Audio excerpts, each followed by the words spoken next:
Se nos pide que escribamos todas las funciones f, que mapean el conjunto con elementos 1, 2 y 3 al conjunto con los elementos a y b en notación de dos líneas, donde el conjunto con elementos 1, 2 y 3 es un dominio, y el conjunto con elementos a y b es el codominio. Debido a que hay 3 entradas y cada entrada tiene 2 salidas posibles, 2 por 2 es igual a 8, hay 8 funciones posibles. Vamos a etiquetar las funciones f sub 1 a f sub 8.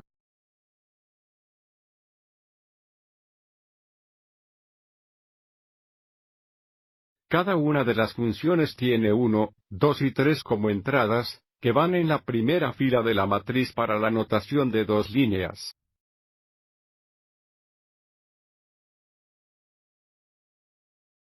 Y ahora vamos a determinar los resultados. Las salidas provienen del codominio, que es un conjunto con los elementos a y b. Para la función 1, vamos a dejar que las 3 salidas sean a, lo que significa que 1 se asigna a 2 mapas a y 3 mapas a. Para la función 2, vamos a dejar que todas las salidas sean b, lo que significa que 1 se asigna a b, 2 mapea a b y 3 mapas a b. Para la función 3, vamos a dejar que una salida sea 1 y 2 salidas sean b. Vamos a hacer un mapa. Vamos a asignar 1 a, 2 map to b, y 3 map to b. Entonces vamos a mapear un mapa a b, 2 mapear a y 3 mapa a b.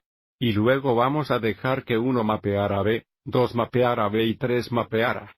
Y ahora vamos a dejar que las salidas sean 2 a y 1 b. Vamos a hacer un mapa a, 2 map to a, y 3 map to b. Entonces vamos a mapear un mapa a b, 2 mapear a y 3 mapear a.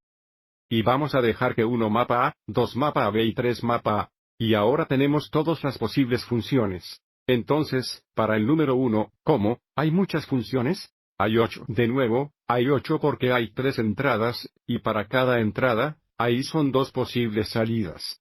2 por 2 por 2 es igual a 8. Número 2, ¿cuántos de las funciones son inyectables? Una función es inyectable siempre que cada elemento del codominio sea el imagen de como máximo un elemento del dominio. Para que una función sea inyectable, ninguno de los elementos del codominio se puede repetir como salidas. Y fíjate en todas estas funciones, al menos uno de los elementos del codominio se repite como una salida. O más específicamente, f sub 1 y f sub 2 no son inyectables porque el valor de salida del codominio es una imagen de 3 elementos del dominio. Y para las funciones f sub 3 a f sub 8, en cada caso, uno de la salida es una imagen de 2 de los elementos del dominio. Y, por lo tanto, ninguno de las funciones satisfacen la definición que todos los elementos del codominio es la imagen de, como máximo, un elemento del dominio. Y, por lo tanto, el número 2 es 0. Número 3, ¿cuántos son superjetivos? Una función es subjetiva siempre que cada elemento del codominio sea una imagen de al menos un elemento del dominio.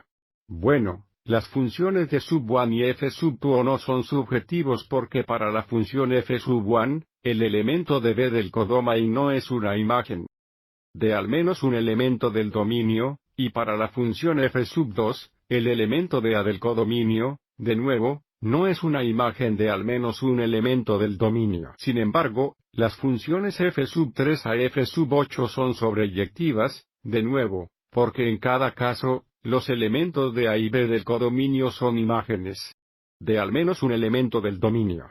En algunos casos, es la imagen de uno. En otros casos, es una imagen de 2 elementos del dominio. Así que hay 6 funciones subjetivas.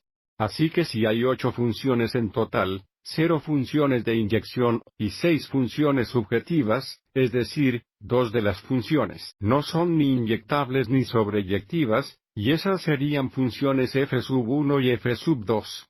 Estas dos funciones no son inyectables ni sobreyectivas. Y número 4, ¿cuántos son biyectivos? Las funciones biyectivas son ambas inyectable y sobreyectiva. Y porque hay funciones de inyección 0, no debe haber funciones biyectivas. Para que una función sea biyectiva, para empezar, el número de los elementos del dominio y el codominio deben ser iguales. Espero que esto te haya resultado útil.